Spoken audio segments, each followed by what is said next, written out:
Salutations aux férus de prospection spirituelle, où que vous soyez sur cette magnifique planète qu'est notre Terre.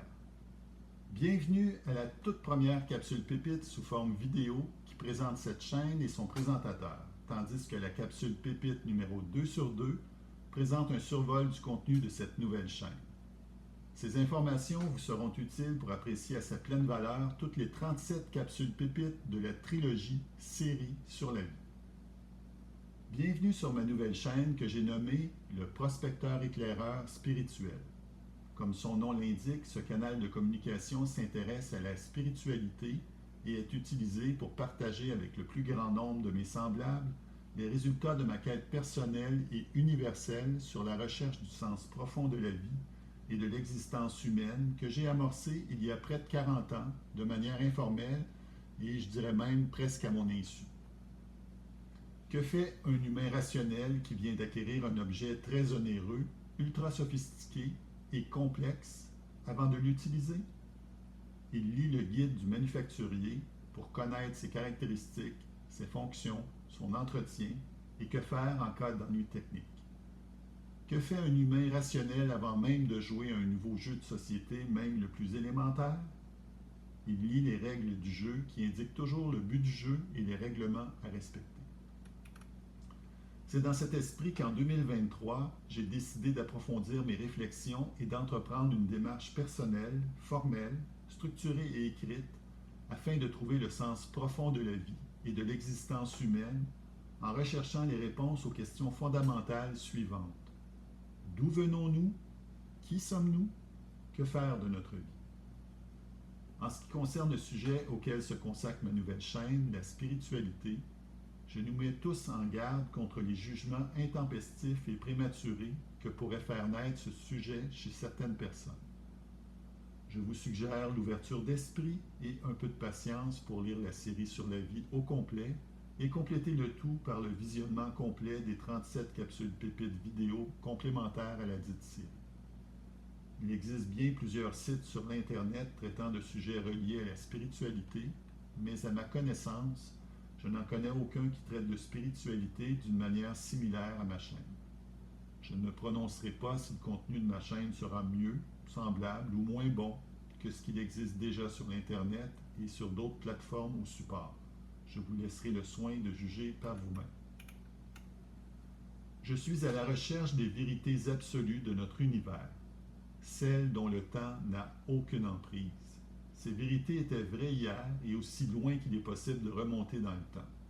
Elles sont encore vraies aujourd'hui et seront toujours vraies demain et aussi loin qu'il sera possible d'aller dans le temps.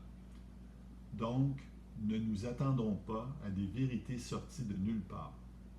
Mais certaines de ces vérités se présentent sous un jour tel que je n'en ai jamais entendu parler, qui collent parfaitement à notre réalité présente et qui en expliquent le pourquoi.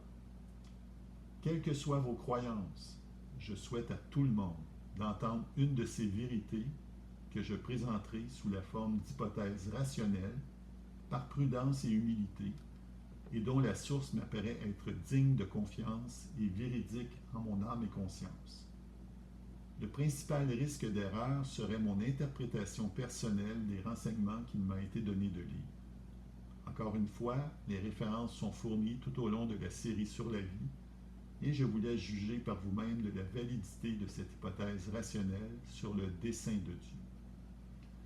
Cette chaîne ne sert aucun intérêt à caractère commercial ni d'idéologie occulte. Ses valeurs sont entre autres l'altruisme, l'honnêteté, la transparence et le respect dans la formulation de mes opinions personnelles. Ce canal de communication est sans publicité formelle ni informelle, sans don et sans conflit d'intérêts réel ni apparent, et est entièrement gratuit. Les commentaires ont été désactivés. Pourquoi désactiver les commentaires?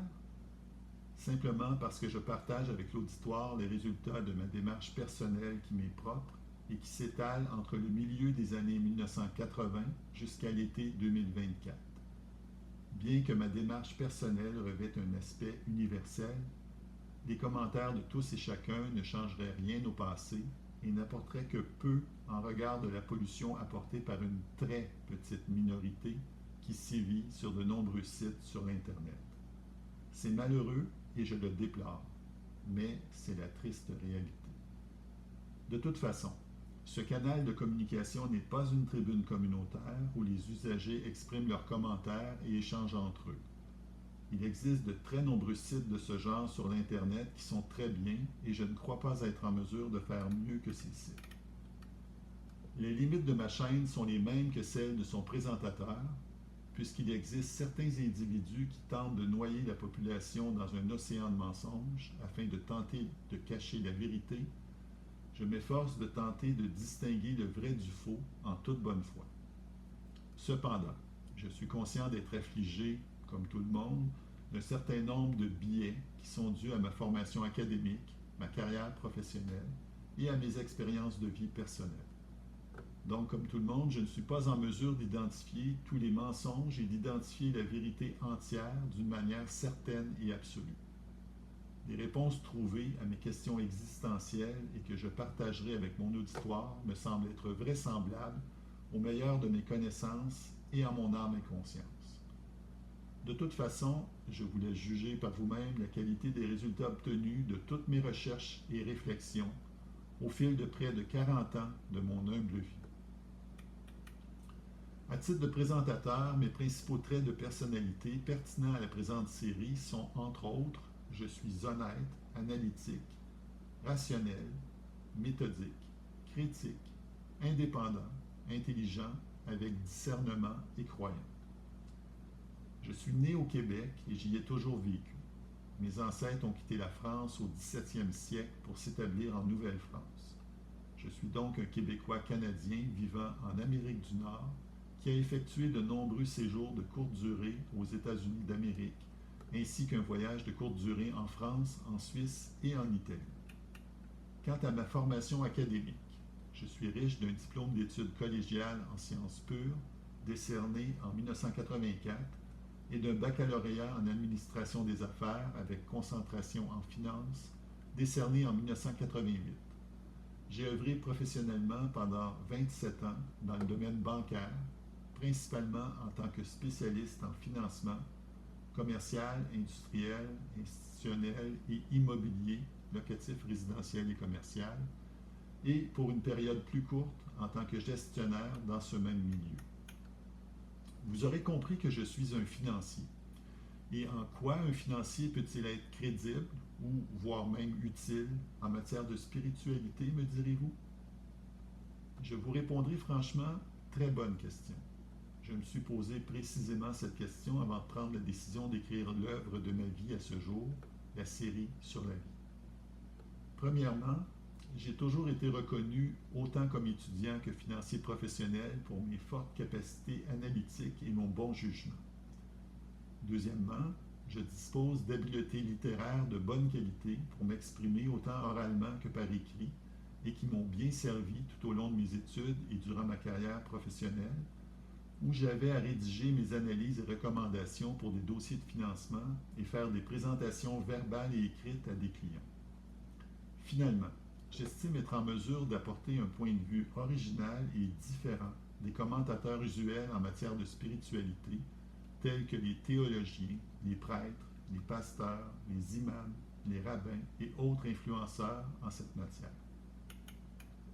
C'est dans l'optique du financier spirituel que je vais me servir d'un concept très utilisé en finance, soit celui de la valeur. Le financier spirituel que je suis, pour partager les résultats de sa quête personnelle et universelle avec vous, mon auditoire, va se transformer en prospecteur éclaireur spirituel. Un prospecteur dans le domaine minier recherche des gisements de métaux précieux et ne s'attarde pas aux vulgaires cailloux. À titre de prospecteur spirituel, je suis à la recherche de ce qu'il y a de plus précieux dans notre univers. Pour le prospecteur spirituel que je suis, l'or, l'argent et les diamants sont de la pacotille. Un bon prospecteur ne recherche pas des gisements au hasard. Il se sert de ses connaissances, de son expérience et de ses outils pour déterminer les endroits les plus prometteurs pour faire de la prospection. Une fois un site prometteur trouvé, le prospecteur sondera le sol afin d'en prélever des échantillons et de mesurer la teneur en minerais recherchés et d'en extraire des pépites, etc. En gros, je me propose de faire l'équivalent de ce travail de prospection appliqué à la recherche des réponses aux 3 questions existentielles évoquées précédemment. Pour accompagner la série sur la vie en fichier de format PDF, j'ai opté pour produire un concept de capsule pépite sous la forme de vidéos qui ne se substituent point aux fichiers PDF. Leur contenu chevauche en partie et complète les fichiers PDF qui sont, eux, plus détaillés. Une capsule pépite sera généralement centrée sur un sujet précis, ayant une valeur suffisamment élevée et de durée relativement courte, généralement entre 5 et 20 minutes. Le titre de ma chaîne, le prospecteur éclaireur spirituel, se nomme ainsi parce que je souhaite partager le résultat de mon travail de prospection spirituelle avec les personnes que j'aime le plus sur cette terre, soit tous mes proches, et bien sûr, je souhaite élargir ce cercle plutôt restreint à tous les humains ayant un minimum d'ouverture d'esprit pour ces questions peu discutées, mais ô combien fondamentales et importantes dans notre existence. Mon intérêt à diffuser le résultat de mes travaux, aider mes semblables. Ma motivation, l'altruisme, purement et simplement, pointe à la ligne. Je n'ai aucun autre intérêt ni motivation dans l'œuvre que je poursuis. Si le résultat de la série sur la vie en fichier PDF et en capsule pépite vidéo pouvait vous être utile dans votre vie, j'en serais le plus heureux. Pourquoi devrions-nous attendre d'être à l'aube de la soixantaine et parfois plus pour comprendre le sens profond de l'existence humaine et être en mesure d'en retirer tous ses bienfaits si telle est notre volonté? Pour une analyse en profondeur, j'utilise le concept de matrioshka ou de poupée russe. Ce concept sert à reconnaître que parfois une situation peut en cacher une autre. Lorsqu'on réussit à identifier une telle situation, je chercherai à ouvrir la dite poupée russe afin de tenter de découvrir ce qui se cache derrière la dite situation. Cette manière de procéder permet d'analyser davantage en profondeur des situations souvent complexes plutôt qu'à s'en tenir à une analyse plutôt partielle d'une situation.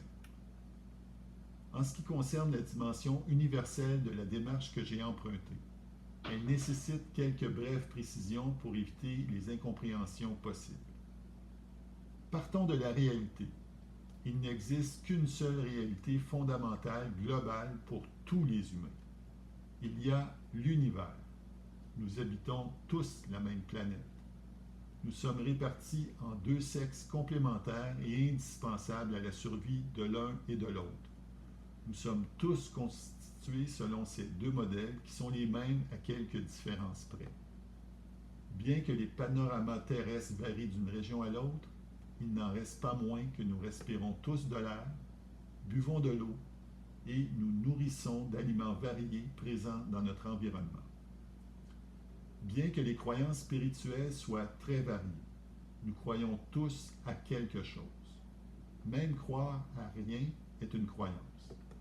Nous naissons tous d'une femme, notre mère, qui a été fécondée par la semence d'un homme, notre père, et nous naissons tous nus.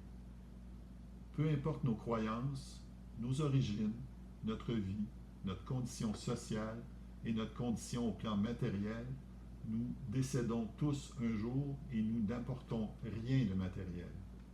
Même notre enveloppe corporelle retournera en poussière à la terre.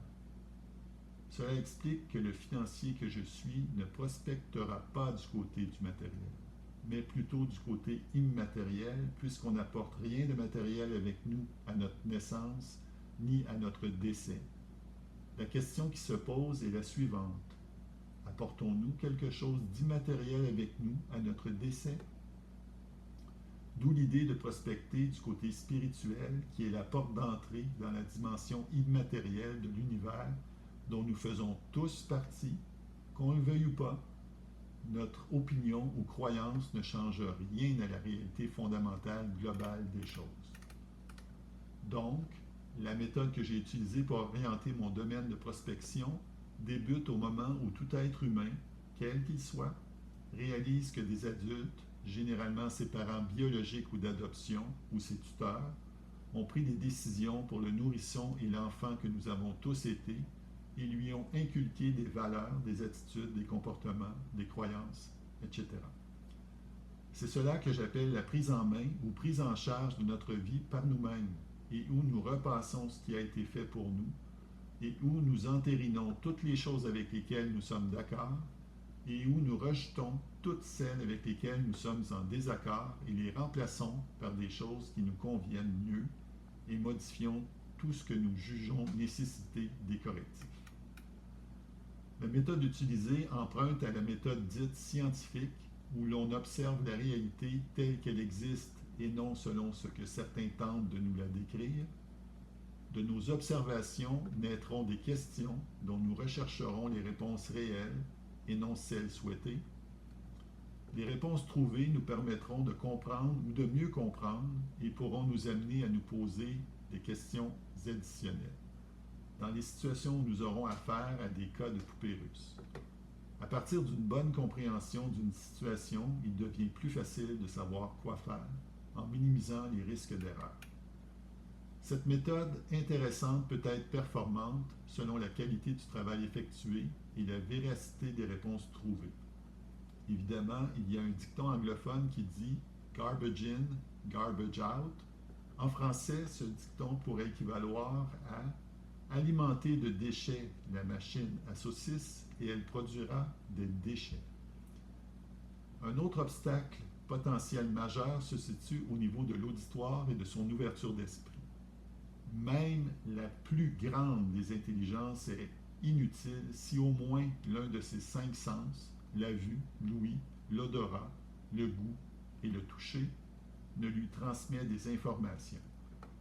Même si ces 5 sens sont fonctionnels, cette même intelligence peut choisir de vouloir ou de ne pas vouloir obtenir certaines informations que pourraient lui transmettre ces derniers.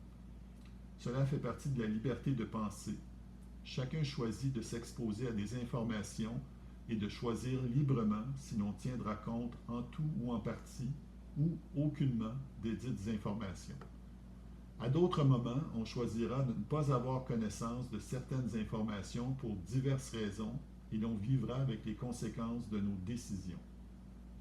Dans ce cas, décide-t-on vraiment librement de se priver d'informations sur ce sujet ou si quelqu'un nous a déjà convaincus que le sujet de la spiritualité et de Dieu en particulier sont des sujets tabous, ridicules, voire même dangereux et extrémistes? Si c'est le cas, quel est l'intérêt qui se cache derrière cette tentative d'obturer ce canal de communication? Je suggère simplement de se poser cette bonne question. Qui a le plus grand intérêt dans la société à tenter de séparer les brebis de leurs bergers? Les loups ont très certainement le plus grand intérêt à tenter d'isoler les brebis de leurs bergers et de ces chiens qui gardent son troupeau de brebis. Pourquoi? Parce que les loups ont alors des proies faciles, ce qui n'est pas le cas tant que les brebis demeurent sous la protection de leurs bergers et de ces chiens qui assurent leur protection justement contre ces mêmes loups. En conclusion, dans notre contexte où un océan de mensonges s'entremêle à la vérité, il devient de plus en plus ardu de distinguer le vrai du faux. Doit-on prendre pour acquis qu'il y a un pourcentage extrêmement élevé de chances, disons peut-être plus ou moins 90%, que des informations soient fausses ou erronées, et peut-être plus ou moins 10% qu'elles soient véridiques ou exactes? Dans ces circonstances, serait-on mieux de présumer systématiquement de la fausseté des informations qui se rendent jusqu'à nous, en se disant qu'on a beaucoup plus de chances qu'elles soient fausses que le contraire? Personnellement, je crois qu'on commettrait une grave erreur de présumer systématiquement que tout est faux et ainsi se couper de la vérité qui est là, sous nos yeux. Ce serait justement faire le jeu des loups qui tentent de nous séparer de la vérité et que nous devenions des proies faciles de leurs mensonges. Donc, il me semble important d'identifier les sources d'informations qui tentent d'intoxiquer leur auditoire de propagande mensongère au service d'intérêts non divulgués qui vont à l'encontre de l'intérêt de la population en général et de s'en éloigner afin de ne pas risquer d'être intoxiqué. Par contre, les sources d'information qui présentent toutes les caractéristiques d'honnêteté et d'intégrité, même si elles peuvent être sujettes à quelques inexactitudes de bonne foi occasionnellement, méritent notre considération, dans la mesure de nos intérêts évidemment. Car c'est en se familiarisant avec des opinions, des notions et des informations qui peuvent être différentes de notre propre opinion que l'on s'offre la possibilité d'enrichir notre point de vue selon ce que l'on jugera utile de retenir des idées auxquelles on aura été exposé et celles qu'on choisira tout simplement de laisser passer.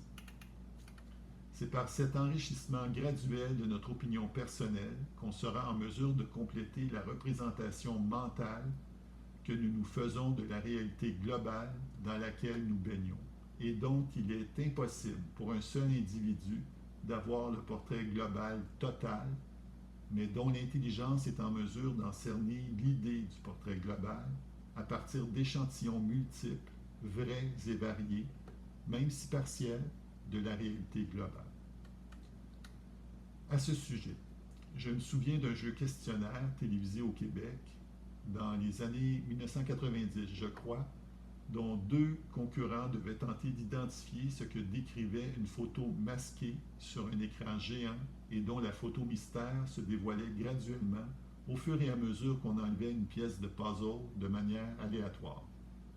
De mémoire, les concurrents réussissaient pratiquement toujours à deviner ce que représentait la photo mystère longtemps avant qu'elle soit dévoilée complètement.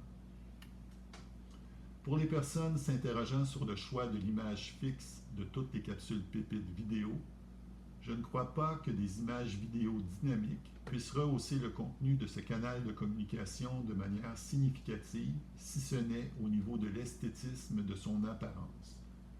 Quant au choix de papier-monnaie de divers pays, ils ont été choisis pour souligner que ces divers petits bouts de papier, avec des chiffres imprimés sur ceux-ci, n'ont pas de valeur intrinsèque. D'ailleurs, combien coûte un petit bout de papier avec un peu d'encre? Ainsi, on comprend que chaque pays déclare qu'une monnaie a cours légal et que toute autre monnaie est déclarée illégale sur leur territoire. On comprend que les personnes qui impriment ces billets soient très intéressées à convaincre la population de la valeur de la monnaie qu'ils impriment. En terminant, pour en apprendre davantage sur le sujet abordé, je vous invite, si ce n'est déjà fait, à télécharger gratuitement les fichiers en format PDF et à lire dans l'ordre croissant des tomes la trilogie Série sur la vie, une œuvre fondamentale et pratique d'une vingtaine de pages de contenu par tome que j'ai écrite. Elle relate ma compréhension de plusieurs aspects importants de la vie, du sens profond de l'expérience humaine, du dessein de Dieu, et qui partage les réponses trouvées aux questions fondamentales. Qui sommes-nous? D'où venons-nous? Quoi faire de notre vie?